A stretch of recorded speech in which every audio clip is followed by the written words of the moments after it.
Allez, on ouvre maintenant une page d'histoire aux côtés de Nicéphore Niepce à Chalon-sur-Saône. C'est avec François Latour et Gabriel Talon. À quelques kilomètres de Chalon, Nicéphore Niepce passait 6 mois par an dans cette maison pour travailler.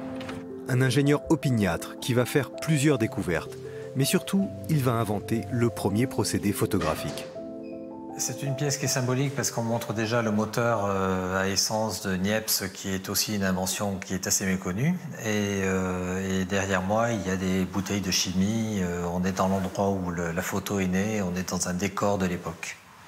Niepce appréciait le calme de cette maison. Il aimait aussi beaucoup la lumière estivale nécessaire à ses essais. Alors, où est-ce qu'on se trouve là précisément ? Là, on est devant la fenêtre d'où a été prise la plus vieille photo au monde parvenue jusqu'à nous, en 1827. On est au début, on est au point zéro, mais le point zéro de la photographie et de l'image dans le monde. Niepce travaille dans la plus grande rigueur. Il consigne tous ses travaux, persuadé qu'il va aboutir. Il a un but, c'est fixer l'image. C'est un travail acharné qui va durer pendant 8 ans. Enfin, c'est quand même extraordinaire de se dire que il commence à chercher à inventer la photo avec ce qu'il a dans la maison. Il lui reste un sac de bitume de Judée qu'il avait utilisé pour le moteur à combustion interne. Et il se dit, puisque j'ai ça, je vais inventer la photo avec ça. Il va travailler 8 ans avec ce bitume de Judée. Et à la fin, il invente la photo avec. C'est quand même fascinant. Les greniers de la maison de Varennes étaient des lieux d'expérimentation. Niepce y consacrait énormément de temps, un génie qui n'a pas été reconnu en son temps. C'est quelque chose à rectifier, parce que si on veut avoir des chercheurs dans le futur qui ont envie de chercher, il faut leur montrer qu'ils vont laisser une trace dans le futur et non pas qu'ils vont faire des inventions pour qu'elles soient enterrées et récupérées par d'autres. L'enfant de Chalon-sur-Saône n'est pas oublié. Le musée Niepce permet de lever le voile sur la voie tracée par l'inventeur et sur ses autres découvertes. Donc là, on est devant le second procédé de Nicéphore Niepce, c'est la photogravure.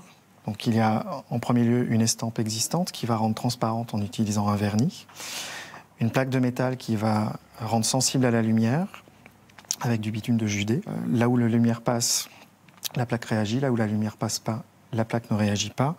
On dissout là où ça a réagi, on se retrouve avec une gravure en creux qu'on va pouvoir ancrer et produire autant de nouvelles estampes que souhaité. On est là devant un triptyque gravure vernis, plaque de métal, nouvelle gravure, complet, c'est le seul au monde. Depuis la première photo de 1827 jusqu'à notre quotidien, l'image devenue omniprésente est proposée au musée. On souhaite que les collections du musée couvrent vraiment tout ce champ du photographique, donc de l'invention de Nicéphore Niepce jusqu'à la photographie contemporaine. Le musée a été créé en 72 et depuis 1972, on accumule des collections autour de la photographie. Aujourd'hui, on a plus de 4 millions de phototypes, donc images négatives, positives, tout type de support, et plus de 8000 appareils. 50 ans après la première photo, tout le monde a la possibilité de devenir photographe. Et le musée témoigne de cette démocratisation. On est un des rares musées effectivement à collectionner des photographies amateurs et des albums aussi, des albums de photographies amateurs qui se créent dans cette période-là, fin 19e, début 20e. Et on a possibilité de faire des vraies études sociologiques ou ethnologiques grâce à la photographie et à ces photographies qu'on collecte. Pour partir sur les traces de Nicéphore, il faut attendre l'été pour pouvoir visiter la maison de Varennes.